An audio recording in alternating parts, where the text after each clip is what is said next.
Na pasifika mula binang sartalinga wikim ni na wikando ni sa matikumay na live stream and we say wura ni ndo anding ita tikumay na sal ni kakamburakin video fam na tu siya wanu ni binakaliw sartalinga na tu rapi ando mula binang sartalinga may Australia wanu ni binakaliw ni Mrs. Naibilawasa binawaliw sar na anding ita tikumay na sal ni kakamburakin video fam may Keynes Queensland and singa binaken daindain yan ananda serikali may dingo mirati kumay richo Lembera nongu matani diva Maringeti.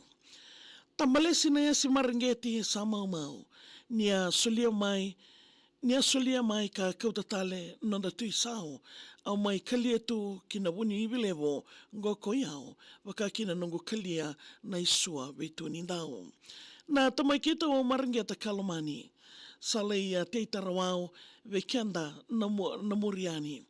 Reveni ni lolosingo kina kali ni dangi ni rongoda meuteia talia wakawa mangi.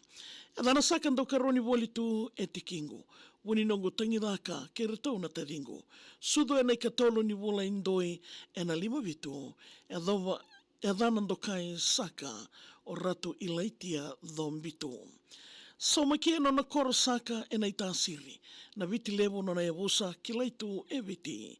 Mataingerengere no na matangali awiliki e wasu i na silime e na koro na iwudini. Au wangambulayani ki na sudu e a suduma. Bure lawa no na itoka au sana da vota. No na kauna yasi nindelana mbula endau mati tu ni nona ika na kula. E ulu matua e na wawale ngumia kena ki. Tolu na tangane dona e lewa me wakure.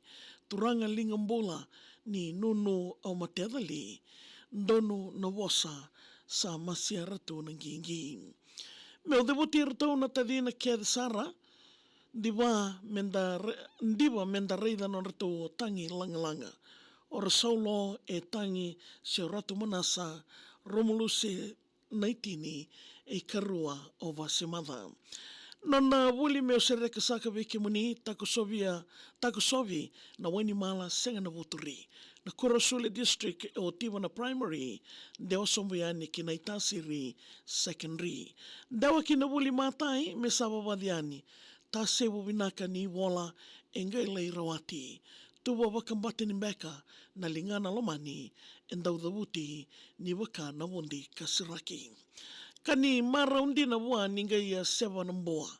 Dame ni wali ni lotu edha kawanduandua. Sebu ni wai ni lingana kina lotu na wanua era matedan dina ni waka nangari matua. Maingarabi wanua tu sa tu wana stivikiti. Lotu na wanua e dola senga na waka tikitiki. Senga na suka e muri e na ka e tangidi ve ke to i adowa ni samba kata na iwi. Mai wukei tamana tu ka me na ulia e na dagadaka e wale ni wai e saumakia. Dewa saka ki wunindawa me lai wakuria wale ni mbula e na korosule gai wa otia. Garabi na wanua e nandina ke na ndandono. Sa vesu ke na mate i sa audhu wa sombo. Wanga sema ni mata sa wowotu wuni neito toki somutu yani ki wailoko. Ki walni mbula mengonowa ke na wani kao. Salamoria na ke na idula senga na veisao. Wai wakawiti kede era sa mau kani sa waka sa na wanga kina ke na wolao. Madao ruanga no andavo au ruinruka. Kadiwa endua na lotu meramasu kadua. Turanga nungu wale ningai na numa ni nanumi au talenga na ilengu sadawoka. Sa kadiwa kwaya kia nandau ni veimbuli. I tubu kede sa mai suruta na wusi. Ruana undolu ruandua na embaki enanumi isangori ena ikadiwa ni wula i duki. Ratangi kede ngana mataviwe kani. Ni wakana sauriwa na nona maitakali. Gai taro wikenda nonda songo lati.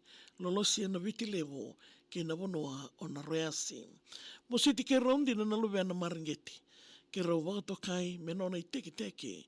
Ratu vilewe ma Ingilandi e tongai ena peni.